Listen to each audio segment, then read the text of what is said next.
Pengembangan kompetensi pegawai, yang dalam hal ini ASN, sebagai bagian integral dari pengelolaan ASN, memiliki peranan yang strategis dalam kerangka mencapai kinerja individu yang mendukung kinerja organisasi. Dalam arti yang luas, pengembangan ASN secara substansi dipahami sebagai proses peningkatan potensi, kompetensi dan karir dari setiap pegawai. Hal ini menjadi tanggung jawab dari setiap pimpinan pada organisasi, di mana merujuk pada fungsi kepemimpinan bahwa tugas seorang pengelola kepegawaian adalah memastikan bahwa pegawai mampu bekerja optimal untuk dapat meraih sasaran kinerja bersama.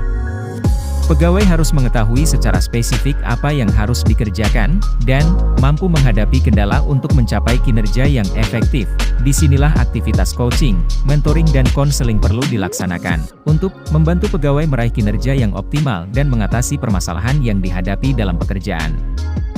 Jika pimpinan tidak memberikan coaching, mentoring dan konseling terhadap pegawainya, maka pegawai tersebut tidak akan mengetahui bagaimana mengembangkan keterampilan dan pengetahuan yang dimilikinya untuk capaian kinerjanya. Hal ini tentunya dapat mempengaruhi kinerja individu menjadi tidak optimal yang berdampak pada kinerja unit dan organisasi secara keseluruhan. Assalamualaikum warahmatullahi wabarakatuh. Salam sehat dan salam sejahtera untuk kita semua. Izinkan kami mempersembahkan video simulasi manajemen kinerja SDM seperti coaching, konseling, dan mentoring. Tujuan video ini adalah untuk meningkatkan kinerja SDM. Semoga bermanfaat untuk kita semua.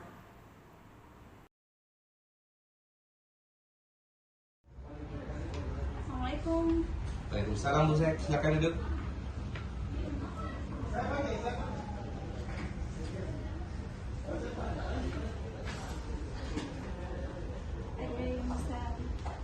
Ya, ini penting sekali Bu Sek.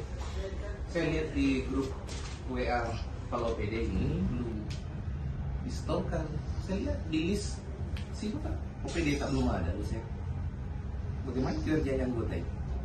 Baik Pak, terkait masalah ini nanti saya akan koordinasi ke sebuah program. Nah, bimbingnya sih saya tahu sih sudah ada kendala ini ke sebuah program ini mungkin agak sedikit awam dalam penyusunan Rensa ini. Nanti saya akan koordinasi kembali apa-apa saja yang menjadi permasalahan dalam penyusunan Rensa ini. Iya, seharusnya kalau ada begitu segera diantisipasi. Kalau jadi bagaimana nih kalau begini? Terima jalan keluar ya, karena tidak enak kita masih ada di list sementara Pak Gubernur dia terus memantau perkembangannya ini. Tolong ini kalau coba dipanggil ke sebuah program untuk menjelaskan kendalanya. Baik Pak. Ya segera ya.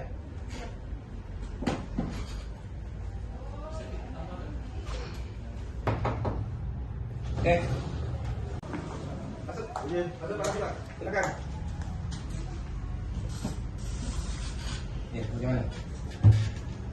Izin Pak Kalak melaporkan bahwa kondisi penyelesaian dokumen rencana strategis itu terkendala dalam sistematika dan juga data-data pendukung yang akan tertuang dalam dokumen tersebut. Jadi memang mohon maaf Pak Kalak, karena saya Kasubag Programasi baru memang perlu mendapat bimbingan dari orang-orang yang pernah terlibat dalam penyusunan Renstra. Oke, kalau begitu masalahnya, kalau perlu didampingi oleh ahli kalau begitu. Paling tidak kita bisa didampingi dalam hal terkait dengan sistematika penulisannya, untuk penyusunan Renstra maupun kendala-kendala lainnya. Namun kalau ada yang seperti itu sebaiknya disampaikan jauh hari agar setidaknya ini lebih mudah diantisipasi sejak dini seperti itu. Kan kasihan kita ini dipantau terus oleh Pak Gubernur. Segera ya, dilanjuti. Siapa? Kami sudah berkoordinasi dengan Bapak yang memang punya domain untuk penyusunan dokumen perencanaan. Oh iya, oke. Terima kasih banyak. Siap. Segera lanjutkan ya. Siap. Baik, silakan Pak Warang. Siap.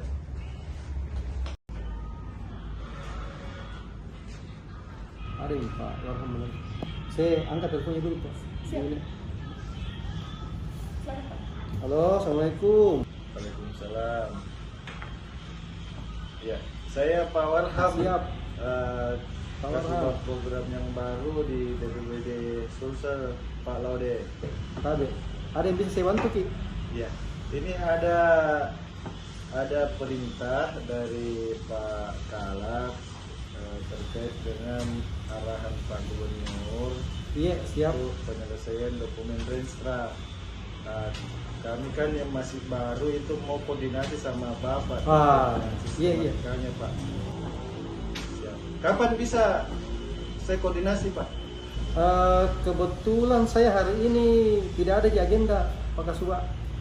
Tapi siapa tahu kita Oh. bisa ketemu di mana, di kantor kah bisa. Kebetulan saya sama Bu Ines Baik. sekarang ini standby di Bapeda. Baik, Pak. Iya. Saya ke kantor Bapeda sekarang, Pak. Iya, siap. Iya, makasih banyak Pak. Terima kasih. Pak Kasubag. Iya. Iya. Assalamualaikum. Waalaikumsalam warahmatullahi. Izin Pak Kabid, saya izin melaporkan tentang progres penyusunan Renstra OPD Provinsi Sulawesi Selatan. Jadi ini sudah sekitar 80% Pak Kabid yang sudah melapor ke kami terkait untuk teknis penyusunannya. Tapi mungkin saya laporkan juga, saya ada dihubungi dari OPD dalam penanggulangan bencana daerah. Kebetulan Pak Kabid Kasubag programnya baru, jadi mungkin perlu arahan sedikit. Apa mungkin saya langsung kalau datang saya undang ke dalam sini? Silakan. Iya, siap. Jadi demikian Pak Kabid yang saya laporkan tadi. Sudah 80% Pak. Assalamualaikum. Oh iya, ini kebetulan ada di barat bencana Pak.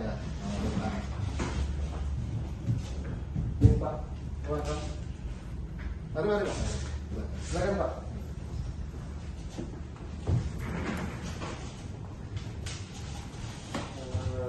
Jadi tadi yang saya lakukan Pak Kabid, beliau Kasubag program baru di Badan Penanggulangan Bencana. Jadi sementara beliau juga sudah susun Renstranya, cuma mungkin ada kendala sedikit. Ya. Silakan Pak. Jadi Perlu kami bantu. ada arahnya Pak Kalaksa dengan instruksi Pak Gubernur agar dokumen rencana strategis di OPD itu harus segera selesai. Namun saya sebagai Kasubag program baru belum bisa menyusun secara sistematika dengan data-data pendukung. Mohon arahan dari Pak Kabid dan jajarannya. Untuk sementara apa yang kurang dari penyusunan itu? Itu terkait dengan sistematikanya, ada bab 1, bab 2, bab 3 sampai dengan tabel yang terkait dengan program kegiatan subkegiatan beserta dengan indikator capaian masing-masing program itu. Kebetulan ini ada Pak Mode Kasubag perencanaan di wilayah Bapak. Nanti silahkan konsultasi dengan Pak Mode lebih lanjut bagaimana sistematika penyusunan perencanaannya ya, supaya bisa dipenuhi sistematika itu. Saya rasa langsung aja ke Pak Mode ya. Siap, Pak Kabid. Nah, Mohon izin Pak Lode. Siap. Saya sudah melaporkan dengan Pak Kabid, tapi langsung saja diarahkan koordinasi dengan Bapak terkait dengan penyusunan Renstra. Saya cuma mau tahu sistematika dan data apa saja yang kami sajikan dalam dokumen tersebut. Oh siap. Jadi kebetulan ini Pak, ada beberapa juga rekan saya di sini yang hadir. Ada Ibu Ine, ada juga Pak Alham.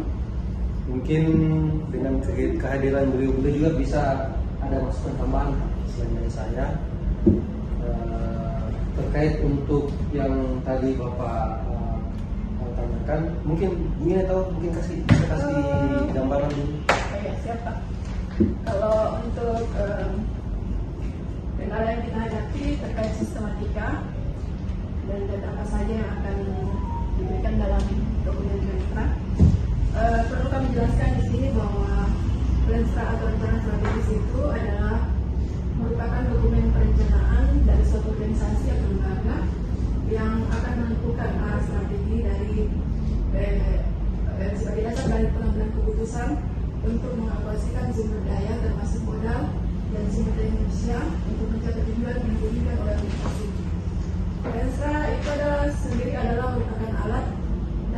manajemen yang digunakan untuk mengelola kondisi yang terjadi saat ini untuk melakukan proyeksi atau prediksi yang akan datang. Kemudian untuk kerangka perangkat daerah sendiri adalah dokumen perencanaan untuk periode 5 tahun atau biasa juga dikenal dengan sebagai RPJMD. Ini bersifat indikatif. Di dalam Renstra dapat digambarkan tujuan, sasaran, kebijakan, program dan kegiatan yang merupakan proses berkelanjutan dari pembuatan keputusan. Keputusan itu diambil melalui proses pemanfaatan sebanyak mungkin pengetahuan antisipatif dan mengorganisasikan secara sistematis untuk dilaksanakan dalam mengukur hasilnya melalui feedback yang sistematik. Saya kira itu pengertian sistematika dari Renstra sendiri, Pak. Kemudian untuk selanjutnya mungkin yang menjadi kendala dari Bapak lagi adalah data-data apa saja yang akan disajikan dalam Renstra. Mungkin bisa dijelaskan lebih lanjut oleh rekan kami. Kalau untuk aturannya sendiri terkait dengan tata cara mekanisme penyusunan itu seperti apa? Jadi begini bagusnya kita kalau di pemerintahan. Jadi kita bekerja itu memang sudah ada patronnya. Terkait untuk penyusunan Renstra itu mungkin Pak Kasubag bisa searching, bisa cari Permendagri nomor 86 tahun 2017 itu apa? Itu yang mengatur tentang tata cara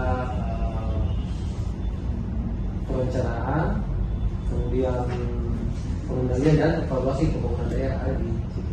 Siap. Jadi di situ sudah jelas ada aturannya, Bapak tinggal ikuti itu.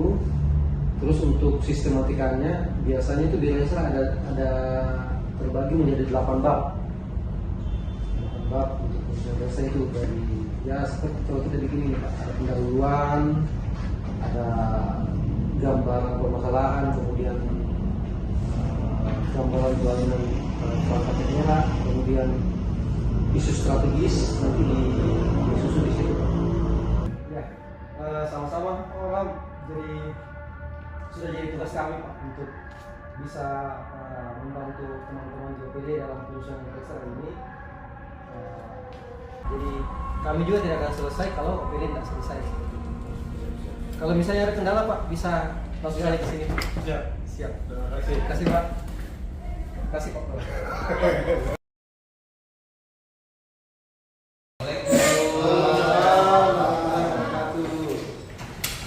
Selamat sore Bapak Ibu. Selamat sore Pak.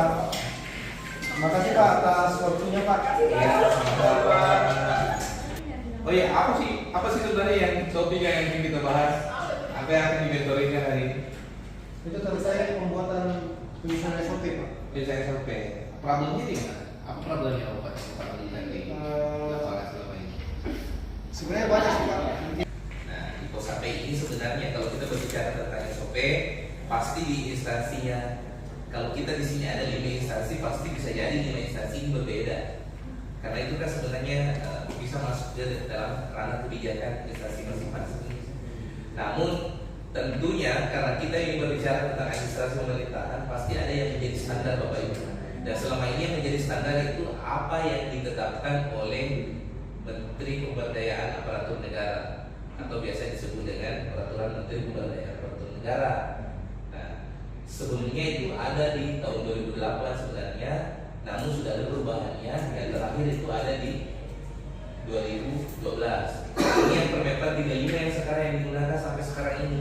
Kenapa masih digunakan? Karena dianggap masih layak digunakan dan sesuai dengan atau bisa diakomodasi oleh setiap unit kerja Bapak Ibu. Nah, bagaimana membuat sebuah SOP yang seperti ini Bapak Ibu? Kita melakukan identifikasi dulu terkait dengan kegiatannya apa yang kita buat. Biasanya kita salah, biasanya kita langsung buat namanya gitu. Padahal kita tidak tahu sebenarnya ini apa dulu yang dikerja di situ. Itu dulu kerjanya dulu yang dilihat, baru kita tetapkan nanti namanya. Jadi dari namanya itu kemudian masuk ke judul apa judulnya di SOP, kemudian identifikasi langkah-langkahnya masing-masing. Di awalnya kalau orang membuat SOP itu harus diawali dengan kata kerja aktif. Karena kenapa? Dianggap aktor yang ada di sini itulah yang melakukan. Semua ada di aktivitas. Nah, kemudian di pelaksananya kita lihat ini kebetulan terjadi di Pusdiklat, Bapak Ibu. Kemudian apa menjadi persyaratan? Tentunya karena dia menggunakan aplikasi TNDG ini, maka inilah menjadi persyaratan. Waktu yang dibutuhkan 25 menit, outputnya dalam bentuk draft naskah. Begitu pun seterusnya Bapak Ibu, mengirimkan draft nota dinas. Tunggu dulu Bapak Ibu, karena waktunya tidak lama. Coba kita lihat apa yang kira-kira Bapak Ibu bingung di sini, agar kita bisa langsung jelaskan. Silakan, silakan. Wih, menarik sekali banyak bertanya. Tadi ada terjawab penjelasan di Iya, silakan. di kolom kedua. Iya. Standar efektif itu maksudnya apakah Kapan mulai berlaku? termasuk revisinya? Revisinya, untuk revisinya. Kalau belum ada revisinya, kapan mulai berlaku ya? Oke. Kapan mulai? Kan kita membuat SK ini belum tentu kita mau langsung lakukan kan? Bisa jadi 5 hari ke depan. Seperti itu. Materinya juga saya mungkin coba Ya. kalau ini nih kalau yang dijelaskan pikiran teman-teman Ini ada. Saya sudah simpan di bawah ini Pak. Bapak pilih yang mana yang cocok di sini? Yang mana cocok dari untuk bagian ini yang mana? akan dilakukan revisi terus kemudian pejabat yang mensahkan. Oke, tepuk tangan Bapak Ibu. Tepuk tangan. Nah, ya, sekarang mungkin ada satu orang yang ini sudah sesi yang kedua. Sekarang kita melanjut ke sesi. Silakan Bapak Ibu yang mengerjakan ini sendiri di atas. Ada di antara PT di sini yang ingin mereka diri. Oh, Ibu Dwi, coba. Ibu Dwi silakan. Ibu Dwi silakan coba diisi Bapak Dwi. Ibu Dwi boleh melihat di sini. Silakan. Ibu Dwi boleh melihat di sini dari baris di sini apa yang salah. Kemudian Ibu Dwi boleh melengkapi yang ada di sini. Jadi Ibu Dwi silakan melengkapi di sini simbol apa yang bisa muncul dan apa yang salah di sini. Tangan dulu untuk Ibu Dwi. Satu orang lagi. Untuk satu orang lagi Pak Ode mungkin Pak Ode untuk yang kasus yang kedua. Bagaimana Bapak Ibu sudah benar atau tidak?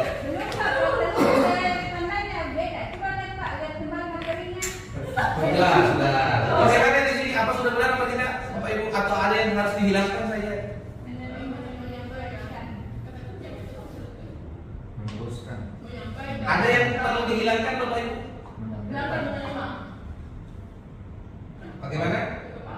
Ya, ke kepala. Pintar sekali Bu ini. Ini ke kepala tidak perlu karena kenapa? Karena ini sudah jelas ke kepala. Ya, yang tidak perlu dia ada kepala. Hilangkan saja yang kepala. Oke, tepuk tangan Bapak Ibu. Tepuk tangan.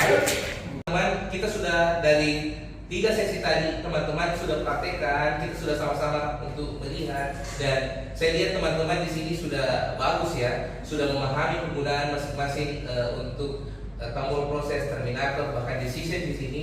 Jadi saya kira modal mentoring hari ini bisa teman-teman terapkan nanti untuk membuatkan SOP di tempat masing-masing. Terima kasih, silahkan diimplementasikan langsung di tempatnya masing-masing untuk pembuatan mentoring ini. Saya kira cukup materi dari saya hari ini. Wabillahi taufiq wal hidayah. Wassalamualaikum warahmatullahi wabarakatuh.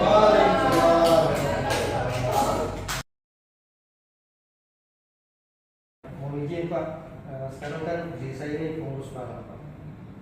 Di pengurus barang ini saya sendiri Pak, single fighter saya Pak. Pengurus barang ini sedemikian banyak untuk saya laporkan juga untuk setiap bulan kami rekor itu saya ada kedorong Pak.